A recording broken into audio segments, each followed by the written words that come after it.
Shalom, shalom, bien-aimés dans le Seigneur.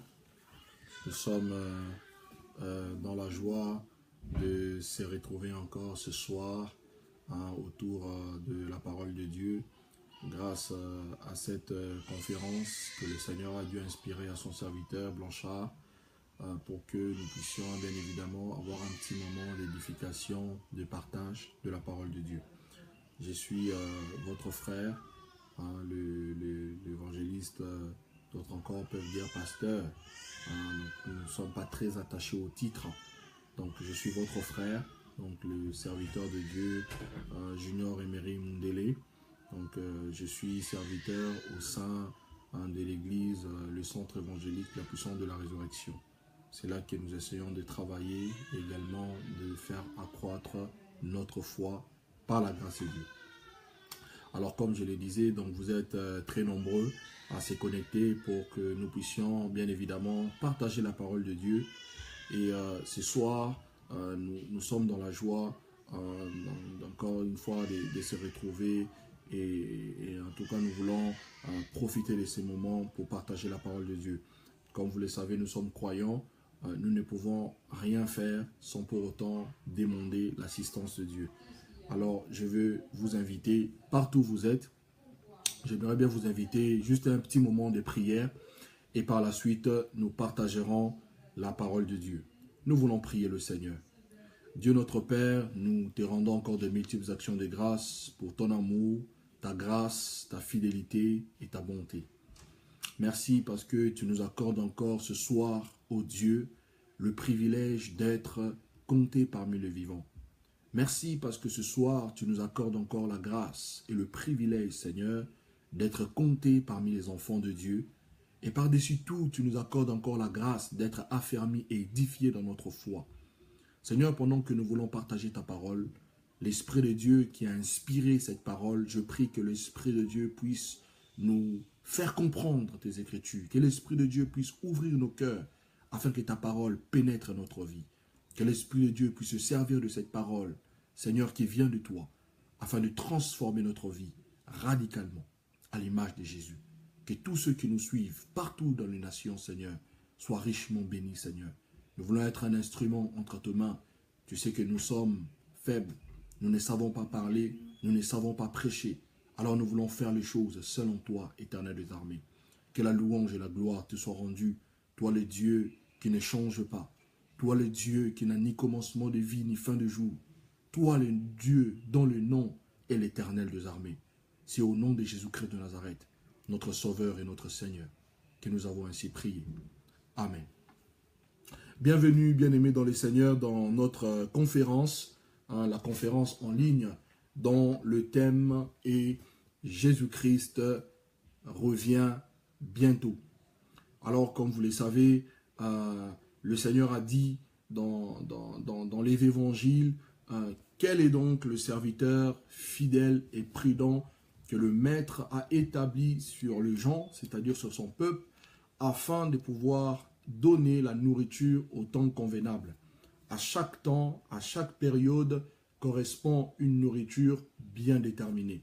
Et les temps dans lesquels nous sommes, les temps dans lesquels l'Église est en train de traverser, ce n'est plus le moment de parler de la bénédiction, ce n'est plus le moment de parler de la prospérité, de l'élévation, etc.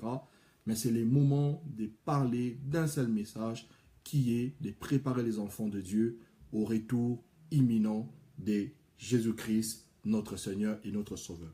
Alors, avant de commencer à développer le sous-thème que Dieu m'a mis à cœur, j'aimerais bien que nous puissions lire ensemble un texte dans la parole de Dieu qui nous servira des bases de notre exhortation, édification et enseignement de ce soir. Alors, nous sommes dans le livre de Luc au chapitre 18, le verset 1er jusqu'au verset 8. Luc chapitre 18, le verset 1er jusqu'au verset 8. En tout cas, si vous avez trouvé, donc nous allons lire au nom du Seigneur Jésus-Christ. Alors la version que moi j'utilise, c'est la version Louis II. Vous pouvez avoir une autre version différente de la mienne, mais le plus important, c'est que le message, le fond est le même. Nous allons lire au nom de Jésus. Jésus leur adressa une parabole pour montrer qu'il faut toujours prier et il ne faut point se lasser. Le verset 2. il dit, il y avait dans une ville un juge qui ne craignait pas Dieu et qui n'avait point d'égard pour personne. Il y avait aussi dans cette même ville une veuve qui venait lui dire, fais-moi justice de ma partie adverse. Pendant longtemps, il refusa, c'est-à-dire le juge refusa. Mais ensuite, il dit en lui-même, quoique je ne crains point Dieu et que je n'ai point d'égard pour personne, néanmoins, parce que cette veuve m'importune, je lui ferai justice afin qu'elle ne vienne pas sans cesse me casser la tête. Le verset 6, qui nous intéresse le plus, le Seigneur ajouta, entendez-vous ce que dit le juge unique? Et Dieu ne fera-t-il pas justice, à ses élus qui crient à lui jour et nuit, et ne tardera-t-il pas à leur égard? Je vous l'ai dit, il leur fera promptement justice. Mais quand le Fils de l'homme viendra, trouvera-t-il de foi sur la terre? Alors, le sous-thème que le Seigneur m'a mis à cœur pendant que je priais pour préparer cette conférence en ligne est que quand le Fils de l'homme viendra, trouvera-t-il de foi sur la terre? Nous parlons de Jésus-Christ revient bientôt. Et le sous-thème que je vais développer, c'est quand le Fils de l'homme viendra, trouvera-t-il de foi sur la terre? Alors la première question que nous pouvons nous poser, bien évidemment, vous allez me dire, mes frères, serviteurs, vous venez de lire un texte où la Bible met en avant une parabole qui concerne plutôt la prière. Alors, quel est donc le lien avec le sous-thème que vous voulez aborder? Alors, la réponse, bien aimé dans le Seigneur, est très simple. Pourquoi? Parce qu'aucune prière qui est adressée à Dieu ne peut être exaucée sans la foi. Voilà pourquoi la conclusion de cette parabole, qui est une illustration pour essayer d'étayer, d'expliquer une vérité biblique, de façon la plus simple que le Seigneur utilisait d'ailleurs souvent, le Seigneur conclut en disant, quand le Fils de l'homme viendra, trouvera-t-il de foi sur la terre? Tout simplement parce que pour que Dieu exauce une prière, il faut au préalable la personne qui lui adresse la prière puisse croire. C'est pour cela que la Bible nous dit dans les livres de Marc au chapitre 11e, à partir du verset 23 jusqu'au verset 24, si vous avez un peu le temps, vous pouvez lire à la maison, Marc chapitre 11, le verset 23, verset 24, la Bible dit que tout ce que vous demanderez avec foi, par la prière, vous le recevrez. Tout ce que vous demanderez avec foi, par la prière, nous dit la Bible, vous le recevrez. Donc, pour qu'une prière soit exaucée par le Seigneur, il faudra impérativement que cette prière ait pour fondement, la foi. Alors, Jésus ici pose la plus grande question. Il dit, quand le Fils de l'homme sera de retour, est-ce qu'il trouvera encore de foi sur la terre? Nous parlons de Jésus-Christ est en train de revenir bientôt. Et comme vous le savez, bien-aimés dans le Seigneur, Jésus est venu dans ce monde avec un message clé et avec une mission précise, qui était la mission de racheter les hommes de la malédiction du péché et de les amener vers Dieu. Et le message était un seul message, qu'il fallait croire au Fils de l'homme, mais également croire à son œuvre. Quelle est donc son œuvre?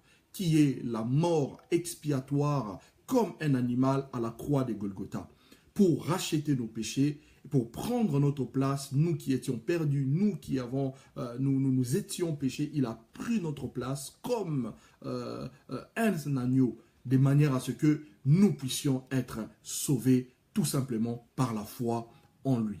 Ça a été la mission principale du Seigneur Jésus. Et il a fait. Il est venu dans ce monde après plusieurs prophéties. Il est arrivé dans le monde. Il a marché dans ce monde. Il a annoncé le message de Christ, le message de la repentance, le message du royaume, le message du Père, le message de la révélation de Dieu. Il a prêché le bien. Il a prêché la sainteté. Il a prêché la sanctification. Et par la suite, Jésus va mourir comme un animal, de telle façon que quiconque croit en lui puisse avoir la vie éternelle. Et 3 jours après, la Bible nous enseigne que Jésus-Christ va revenir à la vie après sa mort comme un animal. Et en revenant à la vie, il va encore apparaître aux siens, c'est-à-dire à ceux qui avaient reçu sa parole et son message, et il va leur parler encore de beaucoup de choses concernant le royaume de Dieu. Et après ces 40 jours, bien-aimés dans le Seigneur, la Bible nous enseigne que Jésus-Christ va être enlevé de la montagne des Oliviers et il va monter au ciel. Et pendant qu'il était en train de monter au ciel, il était avec ses disciples les plus proches. Pierre, Jean, Jacques, Barthélemy, etc. Ils étaient là, ils l'ont vu monter au ciel. Nous sommes dans le livre de Actes au chapitre 1er. Et la Bible dit, pendant qu'une nuée va l'environner, et cette nuée va cacher effectivement Jésus au regard des apôtres, et 2 anges de Dieu vont descendre pour dire aux apôtres, ça ne sert à rien que vous puissiez arrêter vos regards en regardant vers Jésus. Jésus qui est monté au ciel, Jésus reviendra de la même façon. Mais avant que Jésus ne revienne, il va revenir pour une mission bien-aimée dans le Seigneur. Il ne reviendra pas seulement pour te donner le voyage, pour te donner l'argent, comme nous l'entendons en ces jours. Jésus va revenir pour nous amener là où il est. Alors, la Bible dit que c'est même Jésus qui est parti au ciel, ce même Jésus va revenir. Et le temps dans lequel nous sommes bien-aimés, ce temps est caractérisé par plusieurs signes qui annoncent le retour imminent de Jésus-Christ. Voilà pourquoi aussi cette conférence a été mise en place, pour que nous puissions nous réveiller par rapport au retour de notre Seigneur. Alors je vais très rapidement rentrer dans le fond de mon enseignement. Alors qu'est-ce que c'est la foi d'une manière générale? C'est quoi la foi? On entend à gauche la foi, à droite la foi, mais la foi selon la parole de Dieu, c'est quoi? Parce que Jésus a dit la condition pour participer à son enlèvement, la condition pour le rencontrer dans les airs, la condition pour partir avec lui dans l'endroit où il est parti nous préparer, il faut impérativement avoir la foi. Alors, la question que nous nous posons, la question que je me pose, la question que je vous pose, qu'est-ce que c'est la foi? Alors nous avons plusieurs définitions dans la parole de Dieu. Je ne veux pas commencer à décortiquer, etc. Nous n'avons pas assez de temps. Je vais vraiment nous donner l'essentiel. La première définition que nous trouvons de la foi selon les textes sacrés, la foi est d'abord une ferme assurance. Une ferme assurance de choses qu'on espère. Et nous sommes dans le livre de Hébreux, chapitre 11, à partir du verset 1er. La Bible dit que la foi est une ferme assurance de choses qu'on espère. Et une démonstration de choses qu'on ne voit pas. Donc, la première définition que nous donnons à la foi, c'est que la foi est une ferme assurance. Une assurance que nous avons, des choses qu'on espère. Donc, cela nous revient à dire, nous pouvons le dire différemment, en disant que la foi a pour fondement, la foi a pour appui une espérance. D'une espérance des choses que nous ne voyons pas, mais des choses qui existent. D'une espérance de choses que nous ne voyons pas, mais des choses qui vont certainement se manifester. Donc, elle a pour objectif d'abord de nous poser, de nous amener à avoir une espérance, et puis deuxièmement, cette espérance va créer ou encore va matérialiser les choses auxquelles nous espérons. Donc, cela nous permet bien évidemment, frères et sœurs dans le Seigneur, à commencer à établir la première vérité pour dire tout simplement qu'il n'y a pas de foi sans qu'il puisse avoir au préalable une promesse. Et la promesse que Dieu nous a faite, bien-aimés dans le Seigneur, c'est une promesse de revenir certainement nous prendre et nous amener avec lui dans la félicité. Je vais juste nous inviter, si vous avez bien évidemment vos Bibles avec vous, dans les livres de Jean, chapitre 1er, à partir du verset, de Jean, chapitre 14, pardon, à partir du verset 1er, le Seigneur dit que votre cœur ne se trouble point. Croyez en Dieu, mais également croyez en moi. Je m'en vais vous préparer une place. Il y a plusieurs demeures dans la maison de mon Père. Si cela n'aurait été pas, je vous l'aurais dit. Mais il y en a plusieurs. Là, je suis en train de monter au ciel pour vous préparer une place. Après que j'ai fini de vous préparer une place, la Bible dit, je reviendrai et je reviendrai pour vous prendre et pour vous amener là où je suis, afin que là où moi je suis, vous aussi vous y soyez. Alléluia. Donc Dieu veut également que là où il est parti, dans la félicité, dans la gloire, Dieu veut également nous amener pour que nous puissions être avec lui dans la félicité. Voilà pourquoi la plus grande promesse, frère, qui existe, n'est pas la promesse de devenir prophète, n'est pas la promesse de devenir bishop, n'est pas la promesse de devenir riche, de devenir milliardaire, de voyager partout dans le monde, de voyager en first class, d'avoir des avions, des jets privés, etc. La plus grande promesse que Dieu a faite aux enfants de Dieu que nous sommes, la plus grande promesse que Dieu a faite à l'Église, c'est la promesse de l'enlèvement, c'est la promesse d'être avec lui dans la félicité, et ce pour l'éternité. Alors la foi que nous devons avoir, bien aimés dans le Seigneur, c'est une foi qui est basée sur l'espérance qu'un jour Jésus-Christ reviendra nous chercher. Ça, c'est la première des choses, bien aimés dans le Seigneur. Deuxième définition que nous pourrons donner à la foi, c'est que la foi est aussi une croyance. Alors, une croyance profonde, une croyance inébranlable que nous devons avoir sur la personne de Dieu. Donc, il ne suffit pas seulement d'attacher notre assurance sur une espérance bien déterminée, qui est l'espérance de la félicité, mais il faut aussi avoir une croyance profonde et inébranlable sur la personne de Dieu. Et là, nous le trouvons dans le livre de toujours des Hébreux, au chapitre 11e, le verset 6. La Bible dit, qu'or sans la foi, c'est-à-dire sans cette croyance, il est impossible d'être agréable à Dieu. Pourquoi? Parce qu'il faut que celui qui s'approche de Dieu croit que Dieu existe et qu'il est le rémunérateur de ceux qui le cherchent. Donc, nous devons croire que Dieu existe. Nous devons croire. Et cette croyance profonde que nous avons sur la personne de Dieu, cette croyance, c'est ce que la Bible appelle la foi. Ça, c'est la première des choses. Alors, deuxièmement, ce que nous voulons voir très rapidement, quelle est l'origine de la foi? D'où provient la foi? Alors, la réponse, elle est simple. Les Écritures nous donnent une réponse très simple. La Bible dit que la foi vient de ce que l'on entend. Romains chapitre 10, verset 17. La foi vient de ce que l'on entend. Et ce que l'on entend, la Bible dit, vient de la parole de Dieu. Ça, c'est l'origine de la foi. Donc la foi, elle ne vient pas des hommes. La foi, elle ne vient pas de ce que nous possédons. La foi ne vient pas du pays dans lequel nous vivons. La foi ne vient pas des promesses des hommes bien-aimés dans le Seigneur. La foi vient de la parole de Dieu. Ça, c'est la première origine ou encore la première source. La deuxième source de la parole, de la foi, bien-aimés dans le Seigneur, la foi provient aussi de la révélation que nous avons de la personne de Dieu. Amen. La foi provient de la révélation que nous avons personnellement de Dieu.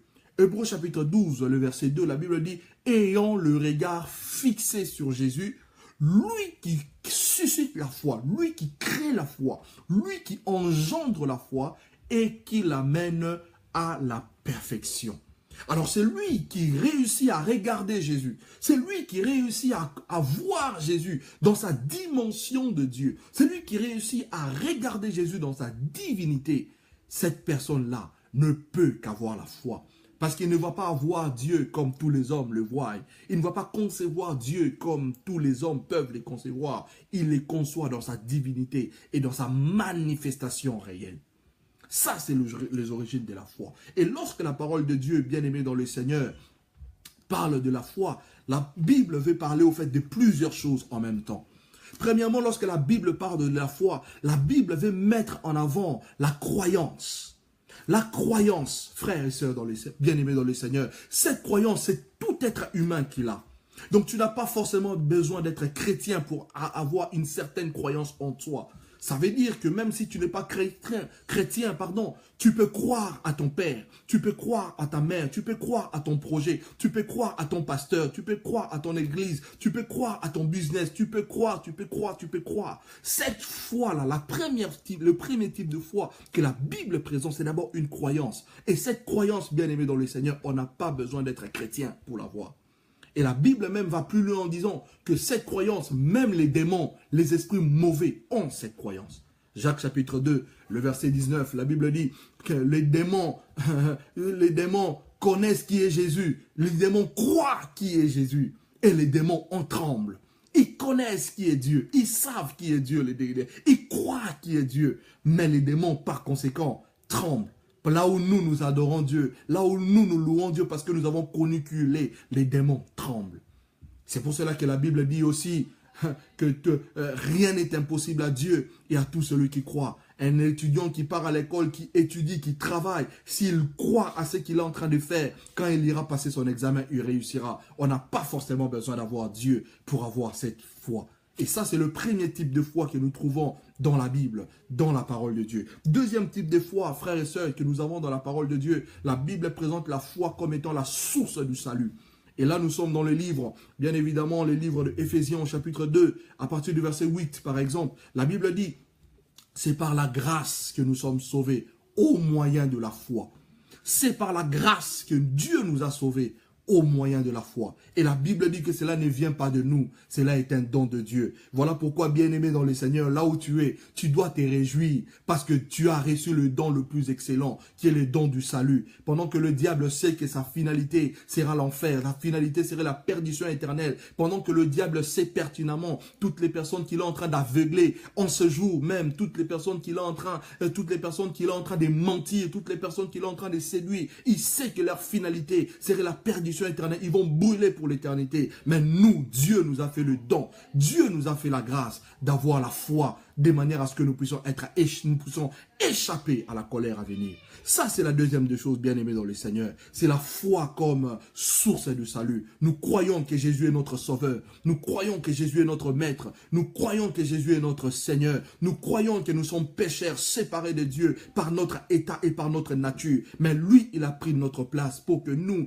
ne soyons plus condamnés avec le monde, pour que nous ne soyons plus condamnés avec le diable, pour que nous ne soyons plus condamnés avec toute son armée, mais pour que nous puissions hériter la vie éternelle. Et la Bible dit que Dieu ne nous a pas destinés à la colère, mais à la possession du salut par notre Seigneur et Sauveur Jésus-Christ. Troisièmement, quand la Bible parle de la foi, la Bible fait également allusion aux dons spirituels.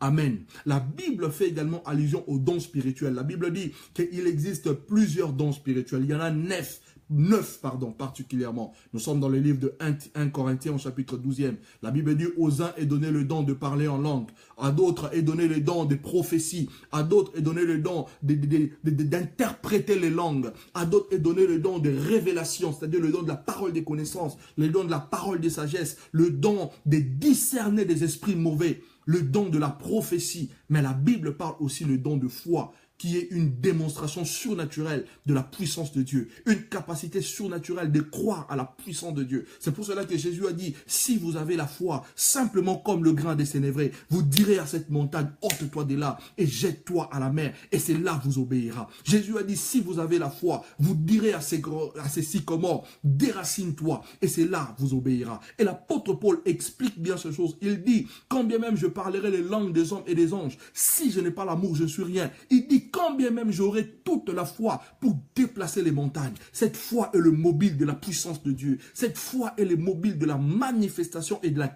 démonstration de la puissance de Dieu. Et cette foi n'est rien d'autre que le don spirituel. Alors laissez-moi vous dire, bien-aimés dans le Seigneur, et de la même manière que Dieu ne nous donne pas tout, croyez-moi, ce n'est pas non plus tout le monde qui a le don de foi. Vous pouvez bien évidemment avoir le don de parler en langue, vous pouvez avoir le don de prophétie, vous pouvez avoir le don de parole des connaissances, mais vous pouvez aussi avoir le don de foi. Donc vous pouvez l'avoir ou comme aussi vous ne pouvez pas l'avoir. Alors c'est Dieu qui décide, et aussi par rapport à nos aspirations, et aussi par rapport à l'appel que nous ressentons de sa part. Et quatrième type de foi que nous voyons dans les Écritures, c'est la foi, bien-aimée, comme fruit de l'esprit. La Bible nous dit dans le livre de Galates au chapitre 5e, à partir du verset 22, que le fruit de l'esprit, c'est l'amour, c'est la joie, c'est la paix, c'est la bonté, c'est la bénignité. Le fruit de l'esprit, c'est la maîtrise de soi. Et la Bible nomme aussi en disant que le fruit de l'esprit, bien-aimé dans le Seigneur, c'est la foi. Alors quand la Bible parle de la foi comme fruit de l'esprit, la Bible veut faire allusion à la fidélité. C'est-à-dire que c'est lui qui manifeste le fruit de la foi. C'est celui qui est fidèle à Dieu, fidèle à ses engagements, fidèle à la parole de Dieu, fidèle également à son église locale, fidèle et loyal. Donc quand la Bible parle de la foi, la Bible fait également part de la fidélité. Et bien aimé dans le Seigneur, laissez-moi vous dire d'entrée de jeu qu'une des choses qui nous garantira, bien aimé dans le Seigneur, le royaume de Dieu, c'est notre cœur qui doit être bon. Et deuxièmement, c'est un cœur fidèle. Voilà pourquoi la Bible dit, même nous qui prétendons servir Dieu, même nous qui annonçons la parole de Dieu, la Bible dit que ce que Dieu exige et demande de ses serviteurs, c'est que chacun soit trouvé fidèle. Je vais juste te poser la question là où tu es. Es-tu fidèle à Dieu? Es-tu fidèle à tes engagements? Es-tu fidèle à ton patron? Es-tu fidèle à ton mari? Es-tu fidèle à ta femme? Es-tu fidèle à tes enfants? Etc. Tu as toi-même la réponse. Et en tant que fruit de l'esprit bien-aimé dans le Seigneur, laissez-moi vous dire, c'est chaque enfant de Dieu qui doit avoir cette foi. En tant que fruit de l'esprit. Et si vous ne l'avez pas, ce n'est pas non plus un problème. Le Saint-Esprit est venu pour nous faire porter le fruit de Dieu. Vous pouvez le demander à Dieu pendant que je suis en train d'enseigner ou encore pendant que vous aurez les temps libres à la maison. Demandez au Seigneur pour que le Seigneur puisse vous communiquer ces dons merveilleux, le fruit de l'Esprit qui est merveilleux, le fruit de la foi. Et cinquièmement, lorsque la Bible parle de la foi, frère, la Bible met également en avant la doctrine. Et c'est quoi une doctrine? Une doctrine est tout simplement un corps, un ensemble d'enseignements liés à la vie chrétienne. C'est ça la doctrine. Alors quand la Bible parle aussi de la foi, la Bible veut mettre en avant la doctrine. Alors la doctrine de Christ. Pas la doctrine des hommes, pas la doctrine de Branham, pas la doctrine des Kimbanguistes, pas la doctrine de tous ces hommes qui pullulent en ce moment, mais c'est la doctrine de Christ. La Bible dit que les chrétiens que nous sommes, nous avons été fondés et édifiés par le fondement des apôtres, Jésus-Christ étant lui-même la pierre angulaire. Notre foi est construite et basée et bâtie sur la personne de Jésus-Christ. Alléluia. Donc la foi comme doctrine. Et l'apôtre Paul dit, combat le bon combat de la foi.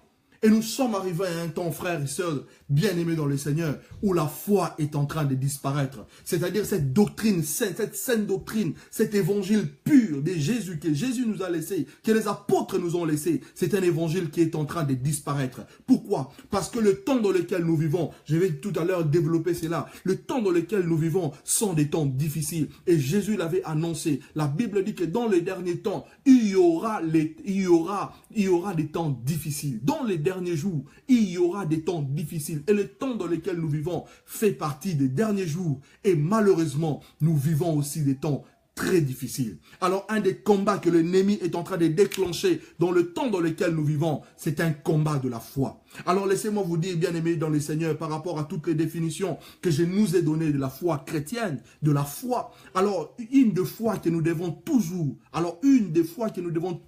avoir, bien-aimés dans le Seigneur, nous devons avoir la sainte doctrine avec nous dans nos cœurs. La Bible dit, combat les bons combats de la foi et saisis la vie éternelle à laquelle tu as été appelé et pour laquelle tu as fait une bonne confession en présence d'un grand nombre de témoins.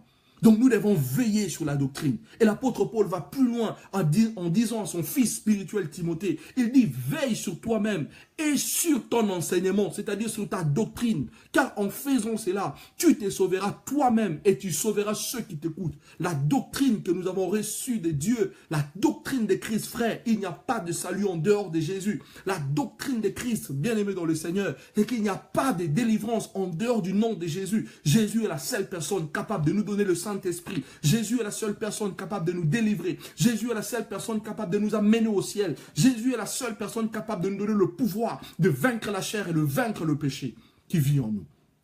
Ça, c'est la doctrine chrétienne, bien-aimée dans le Seigneur. Jésus est la seule personne qui construit les ponts qui étaient jadis brisés entre nous les humains et Dieu. Jésus est la seule personne qui nous amène dans l'intimité profonde avec la personne de Dieu. Jésus est la seule personne qui nous amènera vers Dieu. Voilà pourquoi la Bible dit que Jésus est le chemin, la vérité, la vie, et qu'en dehors de lui, il n'y a pas d'autre chemin. La Bible dit, nul ne vient au Père sans passer par Jésus. Nous devons tout faire, bien-aimés dans le Seigneur. Les temps dans lesquels nous sommes sont des temps très difficiles et nous devons tout faire pour garder la foi. Voilà pourquoi Jésus a crié, voilà pourquoi Jésus a dit, quand le Fils de l'homme viendra, trouvera-t-il la foi? Il n'a pas dit, trouvera-t-il des églises?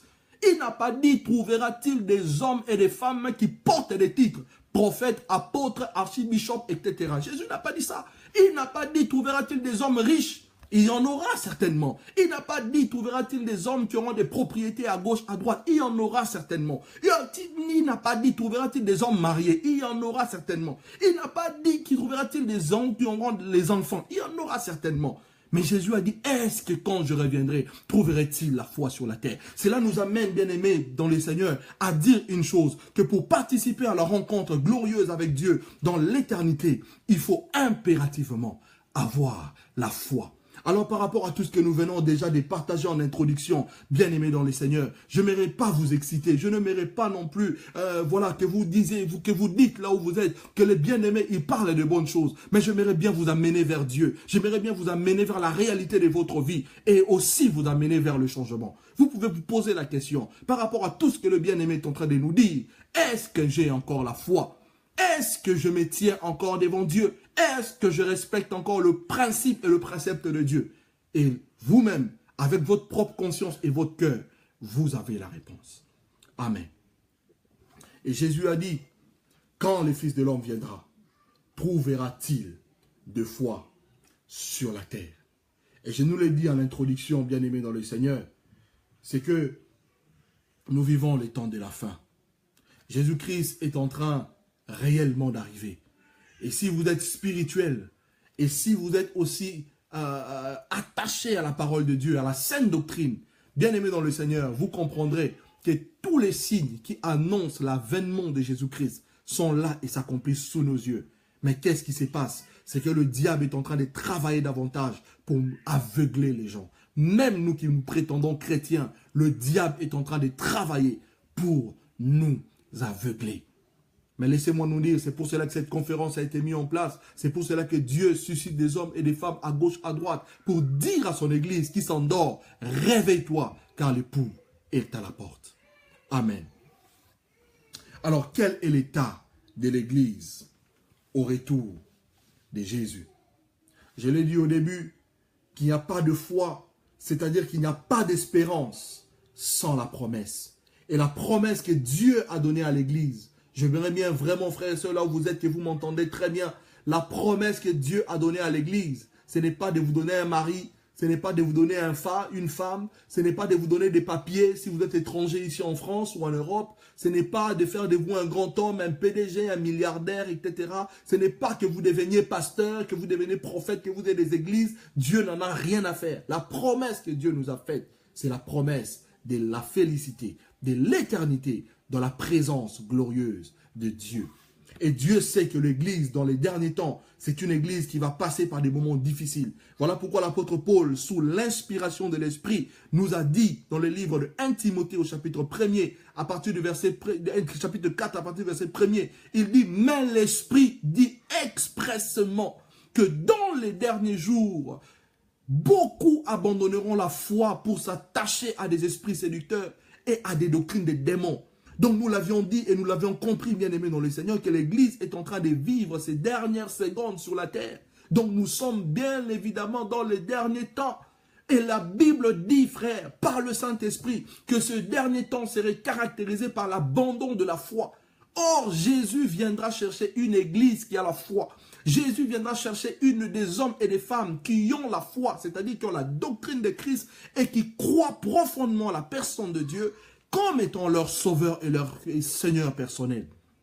Donc le temps dans lequel nous sommes bien-aimés est un temps qui est caractérisé par la prolifération ou encore la manifestation des esprits séducteurs. Alors lorsque nous parlons de la séduction, selon les textes sacrés, la séduction est simple. C'est tout simplement le fait de sortir quelqu'un du droit chemin.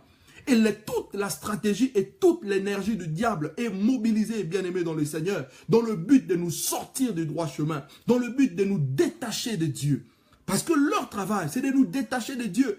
Et en se détachant de Dieu, il ne nous laisse pas tranquilles. La Bible dit non seulement qu'il y aura les esprits séducteurs qui vont travailler, la Bible continue par dire que eux, ces esprits séducteurs vont mettre en place des doctrines des démons.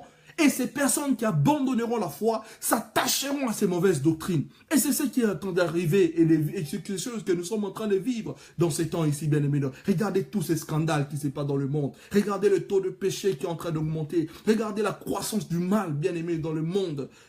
Nous vivons des moments très, très, très difficiles.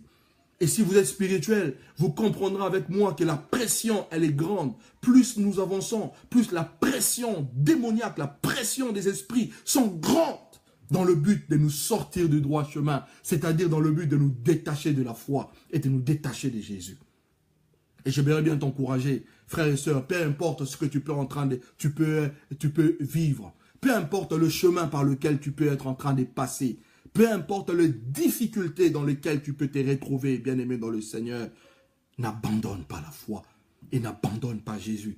Parce que Jésus ne t'abandonnera jamais. Et toi aussi, prends la décision la plus majeure, la plus excellente de ne pas abandonner Jésus. Parce que laisse-moi te dire, frère, tout ce que nous sommes en train de voir dans ce monde passera. Mais la foi, elle est éternelle. Et Jésus est éternel. La parole de Dieu est éternelle. Ça veut dire que la parole ne passera point. La promesse qui est attachée à la foi ne passera pas non plus. Alors pourquoi perdre ou mépriser son avenir, mépriser son futur comme l'a fait Ésaü pour les biens présents, pour des situations présentes. Attachons-nous à Dieu et à la foi. Donc ces temps dans lesquels nous vivons, les démons sont de plus en plus en activité. Le diable a lâché de plus en plus de démons, les démons de l'immoralité particulièrement, les démons sexuels, les démons de la fornication, les démons de la rébellion, les démons pour accroître le taux du mal, les démons pour endurcir le cœur des hommes, les démons pour amener les hommes dans les dimensions de trahison, de l'insensibilité, aussi bien des choses de Dieu qu'aussi bien même de l'humain, de l'être humain, dans les rapports humains. Les démons sont lâchés, bien-aimés dans le Seigneur, pour nous sortir du droit chemin. Et nous qui servons Dieu, nous qui croyons, le diable augmente davantage des stratégies de pression pour nous empêcher de pouvoir continuer à avancer et à servir le Seigneur. Il crée des situations difficiles. Il va permettre que tu manques peut-être d'argent. Il va permettre que peut-être les gens te trahissent. Il va permettre que les gens montent de coups, de faux coups, des faux témoignages dans le but de te briser, de t'arrêter. Mais laisse-moi te dire, bien-aimé dans le Seigneur, ne lâche pas. Quand bien même les hommes t'auraient déçu, quand bien même les hommes t'abandonneraient, Dieu ne t'abandonnera jamais. J'aime beaucoup cette prophétie, cette parole que Dieu a dit à Ésaïe. Dieu lui dit, est-ce qu'une femme abandonne-t-elle l'enfant qu'elle allait? Est-ce qu'elle rejette le fruit de ses entrailles?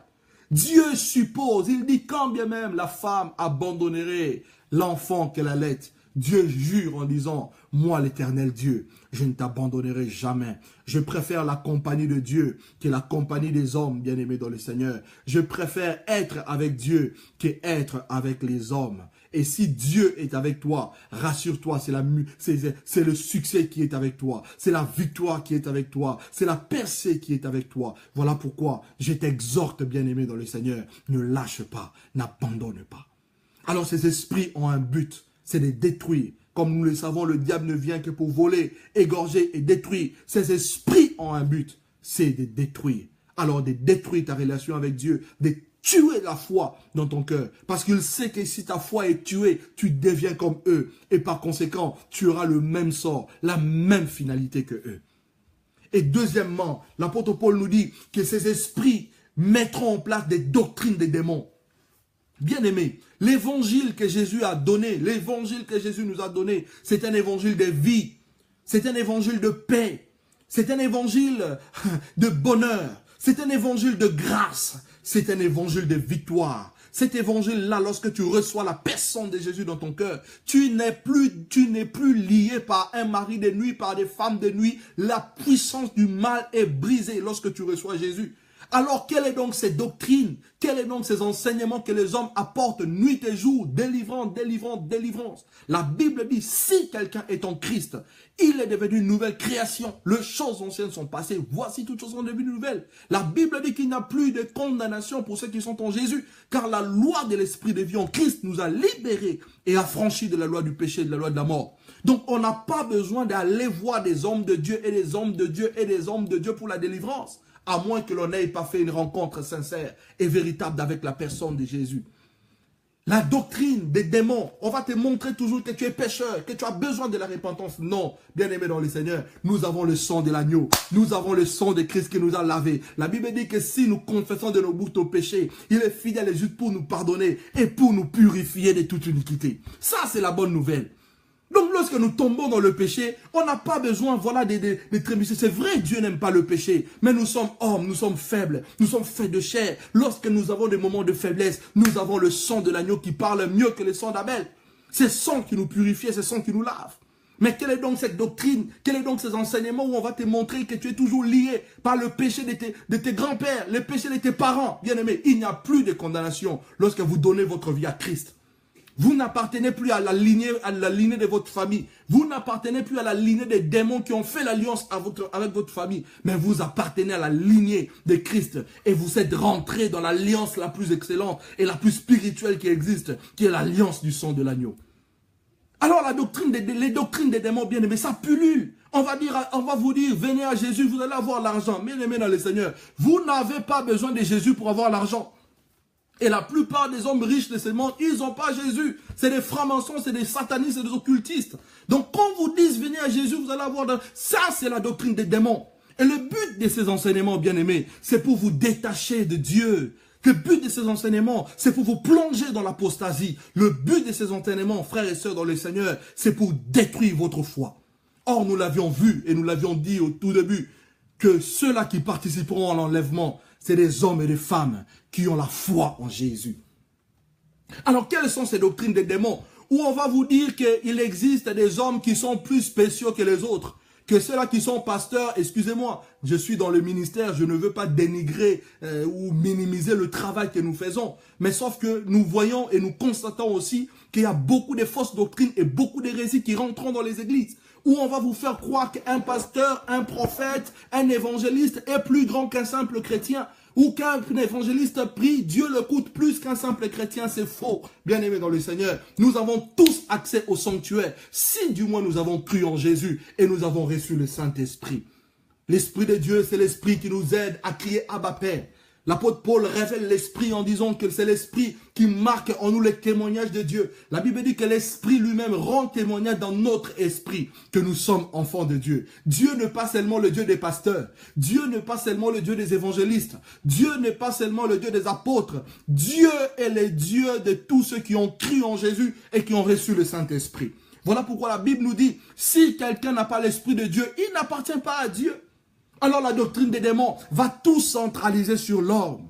Quelle est donc la doctrine des démons? Où on va vous dire que si vous ne donnez pas à Dieu, c'est comme si voilà, le ciel serait fermé. Bien aimé, écoutez, nous ne donnons pas à Dieu pour être bénis. Je l'ai toujours dit et je peux nous le démontrer bibliquement. La Bible dit, la Bible nous enseigne les 3 principes que nous devons respecter.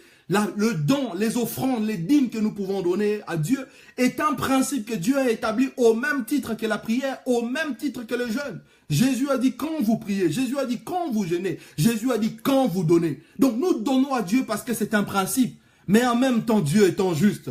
Et Dieu ne voudra pas être débiteur de qui que ce soit. Il a dit à Job, de qui suis-je débiteur? Je le payerai. Parce que tu donnes, parce que tu sèmes, Dieu ne peut pas te laisser comme ça.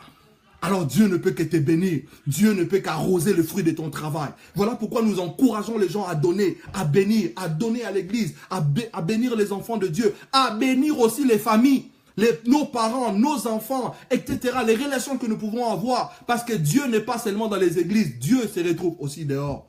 Parce que Jésus a dit, toutes les fois que vous avez fait le bien aux gens qui sont dehors, c'est à moi que vous les avez fait. Ça, c'est la bonne nouvelle. Alors, quelle est donc la doctrine des démons? Où on va vous dire, il faut boire de l'huile. Où on va vous dire, on va appliquer sur vous, même vous les femmes, excusez-moi. Où on va vous dire que non, on va vous oindre sur vos parties intimes pour avoir la bénédiction, les enfants, etc. Ça, c'est la doctrine des démons. Ça amène le péché, ça amène le mal. Et Dieu ne veut pas de cela. Dieu ne veut pas de ces choses, détruisent la foi. Et ces choses amènent le règne du diable. Ces choses vous maintiennent sous la puissance du diable. Voilà pourquoi vous avez l'impression de ne pas avancer. Voilà pourquoi vous avez l'impression d'être dans une prison spirituelle. Année après année, les choses n'évoluent pas. Vous êtes toujours au même endroit parce qu'il y a des doctrines des démons. Et quand le diable vient, c'est pour vous enchaîner. Quand le diable vient, c'est pour vous briser. Quand le diable vient, c'est pour vous détruire. Et le temps dans lequel nous sommes bien-aimés dans le Seigneur, c'est un temps où pullulent les doctrines des démons. Et je vais encore donner un dernier exemple, peut-être le temps me manquerait. Nous aurons peut-être par la grâce de Dieu à développer encore d'autres choses. La Bible dit que dans les derniers temps, beaucoup auront la démangeaison d'entendre les choses agréables. Voilà pourquoi les pasteurs ont compris cela. Voilà pourquoi certains leaders spirituels ont compris cela. Ils vous font des séminaires sur la délivrance, sur la prospérité, sur la paix, sur le mariage, parce qu'ils savent que ce sont des choses que vous avez besoin. Ce dont vous avez besoin, écoutez-moi, le vrai besoin de l'homme en réalité c'est Dieu. Et c'est lui qui trouve Dieu à tout trouver. Voilà pourquoi la Bible dit, celui qui me trouve a trouvé la vie et il obtient la faveur de l'Éternel. Et le psalmiste a tellement compris cette révélation, il pourrait dire, fais de l'Éternel tes délices et l'Éternel te donnera ce que ton cœur désire. En réalité, ce que tu dois rechercher le plus, c'est de pouvoir connaître Dieu. Il faudra que Dieu devienne ton besoin. Il faudra que Dieu devienne ton besoin. Alors si Dieu devient ton besoin, Dieu viendra pour répondre à tes besoins. Donc ça, c'est la bonne nouvelle. Donc on n'a pas besoin de chercher toutes ces choses et tout ça. Ces choses viendront. Les Écritures déclarent, cherchez prioritairement le royaume et sa justice et le reste vous sera communiqué par-dessus tout. Alors la doctrine des démons, c'est quoi? On veut nous pousser à entendre les choses qui nous est agréables. Viens à Jésus, tu auras des papiers. Viens à Jésus, tu auras ceci. Viens à Jésus, tu auras cela. Viens à Jésus, tu vas devenir pasteur. Tu vas devenir prophète, etc. Nous ne croyons pas en Dieu pour devenir toutes ces choses. Nous croyons en Dieu parce que nous avons besoin du salut. Alors s'il plaît à Dieu de nous appeler à son service et de nous introduire dans les sacerdoces pour être une voie et un canal de salut pour les autres, ça c'est que la volonté de Dieu. Et si tel est votre cas, vous devez bien évidemment accepter l'appel de Dieu et vous soumettre à la parole de Dieu. Je suis en train de vouloir atterrir. Je vais dire par là, bien-aimés dans le Seigneur, nous avons besoin de la foi. Vous avez besoin de la foi. Il faut que vous croyiez en Dieu. Si vous ne croyez pas en Dieu, bien-aimé dans le Seigneur, vous ne participerez pas à l'enlèvement. Ce n'est pas votre fidélité et votre attachement à l'église locale qui vous amènera à l'enlèvement. Laissez-moi vous dire la vérité. C'est notre fidélité en Dieu. C'est la foi que nous avons en la personne de Dieu qui fera en sorte que le jour du grand rendez-vous, nous soyons présents. Ce n'est pas le fait que vous connaissez tous les hommes de Dieu. Comme nous voyons aujourd'hui, les gens préfèrent faire des selfies, etc. Ce n'est pas le fait d'être proche des hommes de Dieu qui vous amènera vers Dieu. Vous avez besoin de la foi. J'ai besoin de la foi pour être sauvé. Alors ce soir, Dieu nous interpelle. Là où vous êtes, où que vous soyez, Dieu nous interpelle. Vous pouvez juger par rapport à la parole que nous venons d'écouter. Avez-vous encore la foi? Êtes-vous séduit par ces esprits? Ces esprits, bien aimés, comme vous le savez, l'esprit n'a pas de corps. L'esprit est invisible. Mais l'esprit, pour mieux opérer dans le monde, l'esprit prend toujours le corps. Voilà pourquoi l'esprit peut facilement posséder aussi bien ceux qui ne croient pas que ceux qui croient, s'ils ont des brèches dans leur vie. Alors ces esprits prendra certainement la forme de quelqu'un que tu aimes le plus, mais dans le but de te sortir de droit chemin. Quel est notre état par rapport à la parole de Dieu? Jésus est en train de revenir bientôt. Alors nous avons besoin de la foi. Alors la grande question que vous allez peut-être vous poser, et que je veux aussi vous poser, bien-aimés dans le Seigneur, avez-vous encore la foi? Si vous savez là où vous êtes que vous avez perdu la foi, laissez-moi vous dire que tant que vous vivez, Dieu compte encore sur vous et que c'est possible que vous puissiez retrouver la foi que vous avez perdue. La Bible dit, en ayant les regards fixés sur Jésus, lui qui suscite la foi, il n'a pas seulement le pouvoir de créer la foi, mais il a aussi la capacité de maintenir la foi et de la mener à la perfection. Si votre foi a eu un coup, si votre foi s'est affaiblie, vous avez encore la possibilité de dire à Jésus, Seigneur, aide-moi. Seigneur, relève-moi. Je ne suis pas venu vous condamner parce que moi-même, je ne suis pas meilleur que vous. Je suis un homme avec beaucoup de faiblesses. Mais ce qui nous permet de se tenir et d'avoir toujours cette espérance, d'avoir toujours la force de vouloir servir Dieu tous les jours, c'est parce que nous avons mis notre espérance en Jésus. Et parce que nous avons mis notre foi et notre confiance en la personne du Saint-Esprit. Et c'est lui qui nous aide chaque jour qui passe. Et je vais finir par dire, mais quelles sont les caractéristiques ou encore les qualités d'un homme qui a la foi? Je vais peut-être vous aider. Je vais peut-être t'aider. Tu te poses peut-être la question par rapport à ce que l'on nous enseigne. Quel est mon état? Un homme qui a la foi, c'est une personne qui croit fermement à la personne de Dieu. Peu importe le temps, vous avez certainement reçu des promesses. Ça peut être par la voie de la prophétie. Ça peut être aussi par la voie de la parole de Dieu. Vous lisez la Bible et le Saint-Esprit vous convainc que cette parole est pour vous. Et vous marchez tellement avec cette parole. Ça fait 10 ans, vous ne voyez rien. Ça fait 15 ans, vous ne voyez rien. Mais un homme qui a la foi, c'est un homme qui croit fermement à la parole de Dieu et à la personne de Dieu. C'est un homme qui se dit, Dieu en aucun cas ne peut mentir. C'est un homme qui dit, Dieu ne ment pas. La Bible dit qu'il est impossible à Dieu de mentir. Impossible. Si Dieu vous a promis quelque chose, laissez-moi vous dire la vérité, bien-aimé dans le Seigneur, Dieu le fera. Et puisque Dieu a promis à l'Église la félicité, la gloire éternelle, que vous le voulez ou pas, que les démons le veuillent ou pas, que les hommes le veuillent ou pas, cette promesse s'accomplira certainement. Voilà pourquoi les démons sont en colère et ils travaillent durement dans le but de nous séparer de Dieu. Deuxièmement, bien-aimé dans le Seigneur, sa personne qui a la foi, c'est une personne qui alimente sa foi, qui nourrit sa foi par la parole de Dieu. De la même manière que la foi vient de la parole, la foi se nourrit aussi par la parole de Dieu. Ce n'est pas seulement par les prédications que tu peux écouter. Tu fais déjà une très bonne chose que d'écouter les prédications. Tu te sépares de beaucoup de choses, de la musique mondaine, de la musique profane, de la musique qui ne glorifie pas Dieu, de la musique qui pollue, pour écouter les prédications et la parole de Dieu. Tu fais déjà une bonne chose. Mais il faut aussi avoir le temps personnel pour lire la parole de Dieu, pour s'approfondir dans la parole de Dieu. Et là, Dieu fera en sorte que ta foi puisse davantage grandir, grandir et grandir. Troisièmement, la personne qui a la foi bien-aimée dans le Seigneur, c'est une personne qui se sanctifie. Donc, quand Jésus dit, quand le Fils de l'homme viendra, trouvera-t-il de foi sur la terre? Jésus sait pertinemment que les gens qui auront la foi, c'est les gens qui croiront en lui jusqu'au bout. Voilà pourquoi le texte que nous venons de lire, Jésus a dit que si c'est juste inique qui ne craint pas Dieu, c'est dit, je me lèverai pour répondre à cette femme parce qu'elle m'importune. À plus forte raison, Dieu le fera-t-il à ceux-là qui crient à lui jour et nuit, nuit et jour. Car seul celui qui a véritablement la foi est capable de prier jusqu'à ce que Dieu le réponde, est capable de prier jusqu'à ce que Dieu l'exauce. Donc si tu as des sujets de prière que tu as laissés de côté, ça veut dire, mon frère, ma soeur dans le Seigneur, que tu n'as pas véritablement la foi. La foi amène la persévérance, la foi amène la constance, la foi amène la persévérance. Tant que Dieu n'a pas répondu, on ne lâche pas de prier, on n'arrête pas de prier. Et une personne qui a la foi bien-aimée dans le Seigneur, c'est une personne qui se sanctifie. Et le temps dans lequel nous vivons, même dans les églises, nous parlons de moins en moins de la sanctification.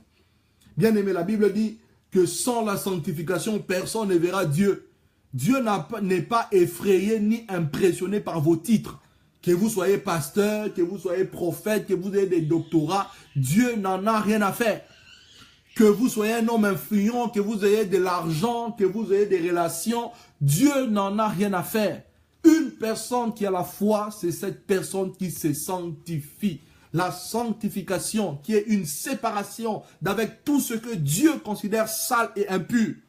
La sanctification, c'est la séparation d'avec tout, d'avec le monde, d'avec le système de fonctionnement du monde, d'avec le courant de pensée du monde. Une personne qui a la foi, c'est une personne qui se purifie. Alors, mon frère, ma soeur, est-ce que tu te purifies? Et en parlant de la purification, je veux parler de trois choses, rapidement. Et lorsque Dieu parle de la purification, Dieu insiste sur trois choses. Pendant que je priais tout à l'heure pour préparer cette petite exhortation, le Seigneur m'a demandé d'insister sur ces trois choses. Il dit la purification que je veux, c'est une purification sur trois axes. Premièrement, ou la première des choses, Dieu veut la purification de nos pensées. Alors la question que je te pose, tes pensées sont-elles pures? Alors quand je parle de la purification des pensées, je ne vois pas seulement la fornication. Comment tu penses des autres? Comment tu penses? Quelles sont les pensées que tu as de ton mari? Quelles sont les pensées que tu as de ta femme? Quelles sont les pensées que tu as de tes ennemis? Quelles sont les pensées que tu as de ceux qui t'ont offensé? Quels sont l'état de tes pensées? Ça, c'est la question importante que nous devons tout le temps nous poser. Parce que, bien aimé dans le Seigneur, autant nous pourrons vous caractériser en fonction de vos actes, mais Dieu, lui, lit d'abord les pensées. Voilà pourquoi la Bible dit, c'est ce qui paraîtra au jour où, selon mon évangile, que Dieu jugera les actions secrètes des hommes. Ces actions qui peuvent se faire dans nos pensées, Dieu le voit. Quelles sont les intentions que tu as? Quelles sont tes motivations? Tes motivations pour prier, tes motivations pour servir Dieu, tes motivations pour faire ce que tu fais là dans l'église. Quelles sont tes motivations? Alors Dieu veut que nous puissions nous purifier. La Bible dit que quiconque a cette espérance en lui, c'est-à-dire l'espérance de voir Jésus un jour et de participer à l'enlèvement, cette personne doit se purifier. Et la purification concerne d'abord tes pensées. Il faut faire un nettoyage de ses pensées. Chaque jour qui passe, il faut nettoyer ses pensées par la parole de Dieu. La seule chose qui t'aidera à nettoyer tes pensées, frère bien-aimé dans le Seigneur, c'est la parole de Dieu. Quand il y aura des conflits, aussi bien en interne qu'en externe, la seule chose qui maintiendra tes pensées pures, c'est la parole de Dieu. Voilà pourquoi la Bible dit que tout ce qui est pur, que tout ce qui est honorable, que tout ce qui est juste, or toutes ces vertus ne se trouvent que dans la parole de Dieu. La Bible dit soit l'objet permanent de vos pensées. Nous devons purifier nos pensées, bien-aimés dans le Seigneur. Nous devons purifier nos pensées. Comment regardes-tu les belles femmes? Comment regardes-tu les femmes qui sont quasiment dénudées? Surtout nous qui sommes ici en Europe et pendant l'été. Comment regardes-tu? Et quelles sont les intentions que tu as dans ta tête quand tu le vois? Comment regardes-tu les sœurs qui te font des avances? Comment regardes-tu les frères qui te font des avances? Comment regardes-tu les hommes qui ont l'argent? Sœurs, Comment regardes-tu? Comment regardes-tu? Comment regardes-tu? Ça, c'est la question que Dieu nous pose. Purifions nos pensées.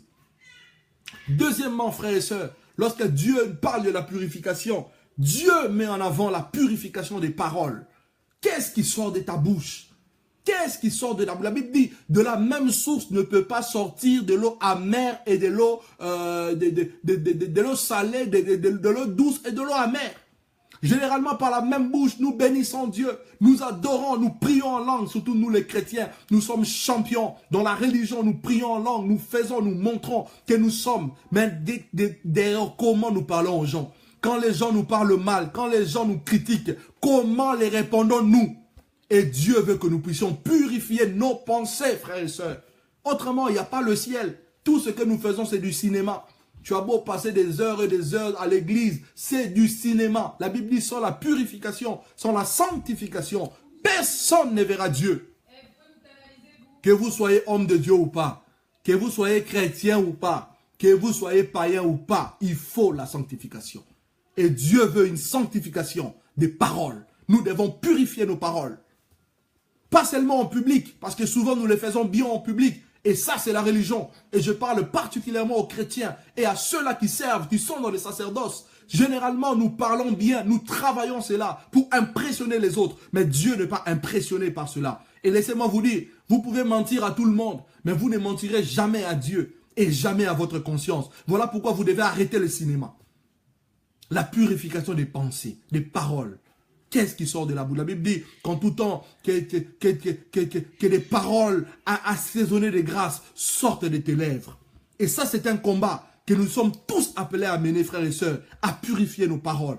Quand les gens nous énervent, à purifier nos paroles. Voilà pourquoi nous devons avoir beaucoup la maîtrise de soi et beaucoup demander à Dieu la maîtrise de soi. Et troisième acte ou pilier de la sanctification, bien aimé dans le Seigneur, c'est la purification de nos actes. Quels sont les actes que nous posons? Quelles sont les actions que nous posons? Qu'est-ce que nous posons comme acte? Toi, tu bases ta vie sur la fraude. Laisse-moi te dire, tu n'es pas la purification.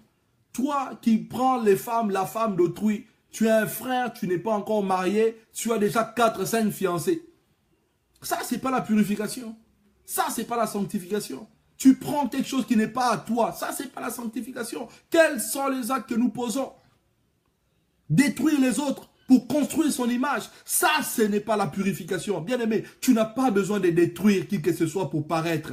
Non, frère. Si Dieu veut que tu paraisses, tu paraîtras. Si Dieu ne veut pas non plus que tu ne paraisses pas, tu ne paraîtras pas. C'est pour cela que chacun a son temps. Et nous devons tous attendre les temps de Dieu. Et les moments de Dieu. Et les temps de Dieu vaut mieux que toute autre chose. Quels sont les actes que tu poses? La purification. La purification. La purification. La purification. Et l'église doit se purifier, frères et sœurs. L'église doit se purifier. Nous devons nous purifier. Nous devons nous sanctifier. C'est une condition sine qua non pour participer à l'enlèvement de l'église qui va bientôt avoir lieu. Pour avoir part à la rencontre avec Jésus qui va bientôt avoir lieu. Nous devons nous sanctifier. Et ce n'est pas moi qui l'ai dit, frère. Je ne l'invente pas, c'est la parole de Dieu. Et moi-même qui vous parle, je m'efforce pour appliquer mon cœur, pour appliquer ma vie à la parole de Dieu. Parce que je ne veux pas non plus rater ces grands rendez-vous. La purification. Et cinquièmement, je vais peut-être finir par là. Un homme et une femme qui a la foi, c'est une personne qui aime la compagnie des enfants de Dieu. Toi, tu te dis chrétien, tu es tellement solitaire, tu es tellement dans ton coin. Écoute-moi bien, bien-aimé dans le Seigneur. Tu tombes petit à petit dans la pas. Tu tombes petit à petit dans le pied du diable. Parce que le diable, la Bible dit qu'il rôde des fois comme un lion rugissant. Or, un lion, pour pouvoir bien abattre sa proie, il a d'abord besoin de la retirer du troupe. Quand il retire bien la brebis du troupe, et là, il peut facilement t'abattre et te détruire. Et ça, c'est la stratégie du diable. Quand tu es enfant de Dieu, tu vas aimer la compagnie des enfants de Dieu. Tu vas aimer passer du temps avec les enfants de Dieu. La Bible dit dans le livre de Psaume au chapitre 133 qu'il est doux et agréable pour le frère de demeurer ensemble. Parce que c'est là que Dieu envoie sa bénédiction. C'est là que Dieu envoie sa grâce. C'est là que Dieu envoie les richesses spirituelles. Et pour l'éternité. Et c'est là que Dieu même donne l'onction. Toi qui recherches l'onction, écoute-moi, l'onction ne vient pas seulement parce que l'on prie. L'onction ne vient pas seulement parce qu'on fait des retraites, bien-aimés dans le Seigneur. Dieu permettant, je reviendrai, je nous parlerai de secrets de l'onction. Bien-aimés dans le Seigneur, il y a l'onction, il y a une dimension d'onction que Dieu dispose simplement parce que tu sers, simplement parce que tu es en contact avec les autres enfants de Dieu. Voilà pourquoi arrête la vie de la solitude, arrête de prétendre et arrête de laisser la place à l'ennemi pour te faire comprendre que toutes les églises sont mauvaises, que tous les pasteurs sont mauvais, que tous les ministères sont des escrocs. Arrête, bien-aimé dans le Seigneur. Prie Dieu et Dieu t'orientera vers la vérité et vers la véritable église. Et Dieu ne veut pas des chrétiens singletons. C'est Dieu qui a établi l'église, bien-aimé dans le Seigneur. Dieu ne veut pas que tu sois chez toi sous prétexte que tu as été blessé. La Bible dit que Dieu ajoute à l'église le nombre de ceux qui étaient sauvés. Si tu as été blessé à l'église X, à l'église Y, on te recevra certainement. Parce que l'église n'appartient pas à un homme. L'église est une propriété de Dieu. Alors tu vas demander au Seigneur de t'orienter. Il faut bien que tu puisses avoir un endroit en permanence. C'est ça aussi la foi. La Bible dit, n'abandonnez pas vos assemblées comme c'est la coutume. Être là chrétien, participer seulement au culte à live, ce n'est pas la volonté de Dieu. Dieu veut l'assemblée. La Bible dit, le méchant ne résiste pas dans l'assemblée des saints. Dieu veut que nous puissions nous assembler. Et il dit, là où 2 ou 3 sont assemblés autour de son nom, il est présent. Ce n'est pas à distance, à virtuel. Non, si on peut le faire quand on n'a pas le temps, 1, 2 fois, oui. Mais il faut trouver un endroit pour s'assembler avec les enfants de Dieu. Et il y a un mystère dans l'unité, bien-aimé dans le Seigneur. Et il y a aussi un mystère dans la communion. Qu'est-ce qui se passe dans la communion? C'est lui qui est fort. Dieu va prendre de sa force et pour la communiquer à la personne qui est faible, de telle manière que nous puissions toujours continuer à avancer. Il y a un mystère de la communion et le diable le sait. Voilà pourquoi pour détruire aussi notre foi, il se lève pour nous retirer de la communauté chrétienne, pour nous retirer des enfants de Dieu. Et tu remarqueras que toutes les fois que tu pêches, ou ta vie chrétienne n'est pas vraiment ça, tu fouilles la compagnie des enfants de Dieu. Alors Dieu ne veut pas que c'est là. Ce n'est pas encore trop tard. Jésus n'est pas encore revenu. Voilà pourquoi Jésus nous a envoyés pour te dire, il est encore possible de se relever. La Bible dit que cette fois que le juste tombe, il se relève. Dieu a la capacité de pouvoir te relever. J'ai fini mon exhortation. Bien-aimé dans le Seigneur, examine-toi, comme l'apôtre Paul pouvait le dire. Examinez-vous pour savoir si vous êtes toujours dans la foi. Êtes-vous encore dans la foi? Êtes-vous toujours dans la foi? La Bible dit, examinez-vous pour savoir si vous êtes toujours dans la foi. Et si Dieu nous a envoyés, c'est parce que Dieu ne veut pas que vous puissiez aller en enfer. C'est parce que Dieu ne veut pas que vous puissiez vous perdre, que l'on ne vous trompe pas. Tout ce que nous voyons, c'est passager. L'argent va passer, les millions vont passer, la gloire va passer. Il y a une chose qui soit importante et qui ait une portée éternelle. C'est la présence de Dieu que tu peux garder dans ta vie au moyen de la foi. Et Dieu ne t'interdit pas de travailler. Dieu ne t'interdit pas de faire des choses. Tu peux bien faire les choses et investir ta vie pour des choses éternelles. Vous savez, aucun investisseur ne place de l'argent là où il sait qu'il va perdre de l'argent. Et nous, les êtres humains, malheureusement, nous investissons de l'énergie, nous investissons de l'argent sur des choses périssables. Et ça, c'est les stratégies du diable. Parce qu'il sait pertinemment que sa fin, elle est tragique. Alors, il ne veut pas aller seul. Voilà pourquoi il va entraîner la multitude derrière lui. Je finis par dire, la foi a aussi des conséquences dans la vie présente. Si tu crois en Jésus, ta vie ne sera plus jamais la même. Je l'ai expérimenté et je continue à l'expérimenter. Si tu crois en Jésus, mon frère et ma soeur, ta vie ne sera plus jamais la même. Tu es malade, tu as un problème, tu as un fardeau, tu ressens peut-être le rejet, tu ressens peut-être l'abandon, tu es peut-être malade, tu ne sais pas quoi faire, tu te retrouves dans une situation très difficile, tu n'as pas d'issue. Le Jésus que je prêche est un Jésus qui apporte la vie. Le Jésus que je prêche, il n'apporte pas seulement la vie dans l'avenir, mais il apporte aussi la vie dans le présent. Voilà pourquoi la vie que nous avons reçue de Dieu s'appelle la vie éternelle. Une vie dans le passé, une vie dans le présent et une vie dans l'avenir. Alors si tel est votre cas, nous avons fini notre temps. Je vais juste prier avec vous et pour vous. Et nous allons nous séparer. Alléluia. Père, nous voulons te rendre grâce et nous voulons te bénir pour ce temps. Tu n'es pas seulement le Dieu de près, tu es également le Dieu de loin. Le Dieu qui est capable de produire le miracle. le Dieu qui soit capable de se révéler à une personne, le Dieu qui soit capable de relever toute personne qui se sont rétrogradées, le Dieu qui soit capable d'apporter sa lumière dans une vie enfouie et plongée dans les ténèbres, le Dieu qui est capable d'apporter la restauration, le miracle et la délivrance. Je vais te prier pour tous mes frères, Seigneur, avec qui nous avons eu ces moments de partage, Seigneur mon Dieu, partout où ils se retrouvent. Toi, tu le connais mieux que moi. Je ne suis qu'un simple instrument que tu t'es servi, Seigneur, pour apporter la lumière et pour apporter, Seigneur mon Dieu, une pierre, alors dans l'édifice de la foi qui est la leur. Ma prière ce soir, Seigneur, est que tu nous gardes dans la foi. Ma prière ce soir est que tu nous gardes en toi. Ma prière ce soir est que tu nous gardes dans la vérité, dans la simplicité et dans l'amour. Ma prière, Seigneur mon Dieu, ce soir, est que nous demeurions, Seigneur mon Dieu, enfouis et plongés, Seigneur, dans ta divinité. Nous ne voulons pas te lâcher. Nous voulons être avec toi. Et nous voulons être à ton service et pour toi, Seigneur. Je te prie pour tous ceux qui sont malades. Partout où ils sont. Le Dieu que nous prêchons est un Dieu qui apporte la restauration et la guérison. Seigneur, que tous ceux qui sont malades et qui ont cru à la parole qui a été proclamée ce soir, qu'ils soient guéris. Peu importe la maladie, Seigneur, que cela soit broyé par la puissance de Dieu, au nom de Jésus-Christ de Nazareth. Ceux-là qui sont confrontés dans des situations très difficiles, qui n'ont pas d'issue. Seigneur, tout est noir au-devant d'eux. Ils ne savent pas quoi faire. Je prie pour que tu les éclaires, parce que tu es la lumière, Seigneur, mon Dieu du monde. La Bible dit, celui qui te suit ne marchera pas dans les ténèbres, mais il aura la lumière de la vie. Seigneur, bénis encore ces moments. Bénis cette plateforme, Seigneur, qui a organisé cette conférence. Bénis tous les serviteurs, Seigneur, qui passent, Seigneur, pour édifier les enfants de Dieu tout au long de cette conférence. Bénis tous les enfants de Dieu et bénis tous les serviteurs de Dieu qui travaillent durement pour l'avancement de ton œuvre. Que ton nom soit béni, soit loué, soit exalté. Au nom de Jésus-Christ de Nazareth, notre Seigneur et notre Dieu. Et nous avons ainsi prié. Amen. Que Dieu vous bénisse, bien-aimés dans le Seigneur. J'espère que vous avez été édifiés. Et je crois aussi que si vous avez un problème, c'est que Dieu vous a apporté le miracle, la guérison et la restauration. Attachons-nous au Seigneur. Le ciel est à quelques secondes. Nous avons traversé beaucoup de choses. Ne permettez pas aux problèmes, aux difficultés, aux épreuves, aux larmes, aux trahisons de nous ralentir.